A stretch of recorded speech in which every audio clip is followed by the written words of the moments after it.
main question tree of my CCR questions, being how did your production skills develop throughout the project?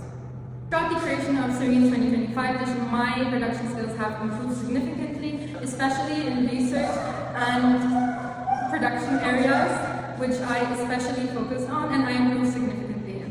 So you didn't even know how to coordinate last year! When I first started, I wasn't very confident in designing softwares, and I really struggled for a bit. It was very, very difficult, but then I realized how important it was to understand my audience and current and developing magazine trends and being able to predict them. This is what the people want. Clean girls and cats. I spent a lot of time researching popular magazine formats, minimalist design principles, and how to effectively incorporate inclusivity and social issues into both the content and visuals. She said inclusivity. We love a whole queen. The base not only helped me clear the direction of my magazine, but also made me more confident in making creative decisions. In pre-production, I really focused on planning every detail to ensure a smooth workflow. Using tools like Canva and the Moodboard app, I experimented with different color schemes, typography, and layouts to find a style that felt both fresh and true to the magazine's vision. She color-coded everything, even her snack schedule. Creating detailed wireframes, mood boards, and short lists was a game changer. It made the entire process feel more organized and professional. She even has a checklist for a checklist. Look! I also learned how to balance text and visuals effectively, making sure that each page felt engaging without being overwhelming. I also learned how to balance text and visuals effectively, making sure that each page felt engaging without being overwhelming. This stage taught me that the importance of having a clear vision and sticking to it while still allowing room for a creative adjustment is very, very, very important. Buffalo fingers. Okay, we're going to have to cut this one short because currently I'm taking pictures of my model for my final shoot. This shooting process was where I saw most growth in my skills. At first, I struggled. Don't get me started. Lighting, props, models, wrong eye loading, wrong expressions. Those basic things paid so much weightage. But this is where I saw the most growth in my skills.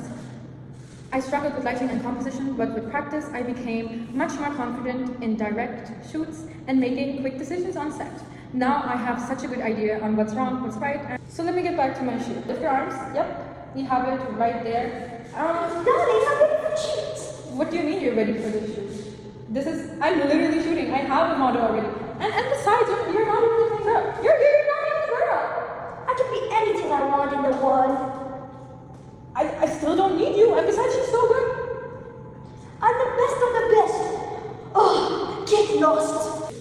I learned how to use lighting to create different moods and how to guide models to capture different emotions and themes that align with the magazine message. Especially since I was my own model for most of my shoot, I quickly learned things such as not just how to pose, which I already knew, I had some experience, but overall it's developed. I could be like, oh, this is wrong, you can't do that, you can never do that again. Or just having these general tips and knowledge and being able to give it to other people. Being like, okay, lift your chin a bit, which makes the hugest difference. I love these pictures, you're going to, my part's going to turn out so good. Oh yes, these are amazing. Here, look. Mood lightning? Lighting? I told you I should be your model. I'm really gonna get an ass. Paying attention to details, small details like framing and color balance makes a huge difference, especially in how professional the final shoot turned out. Just like right now, adjusting my hair is very important. It's a minor detail which is fast and super duper quick. She said small details. She takes over 2 hours doing her makeup. This part of the project also taught me a lot about problem solving, especially when things didn't go according to plan, and I have to adapt quickly. This one is a perfect example. Managing the overall workflow was another major area of growth for me. Balancing content creation, design, and editing deadlines requires strong time management and organization skills. I've never lacked organization skills in my life, not like him. He can't even learn French.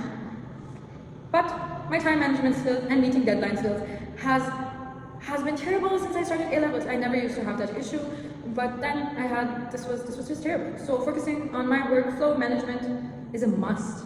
It is. Unlike he's not a must. He's not even supposed to be here. I had to coordinate with others for feedback and to make sure everything stayed on track. because at this point I couldn't afford anything going off track. I did not want to lose sight of my magazine's initial vision, focusing on inclusivity, etc., but with the deadline pressure, it almost got in the way. But thanks to me creating a checklist, I was on top of my game. I am the CEO of Serene. Force energy. Experience taught me the importance of leadership, clear communication, and staying flexible when challenges came up. Overall, working on Serene 2025 edition helped me develop a much deeper understanding of the entire production process and how media really works. I pursued media because I wanted to pursue journalism, and I did not expect the subject to be this not just challenging, but it forces growth out of you, and it teaches you so much which can implement your daily life hugely. From research and planning to shooting and final edits.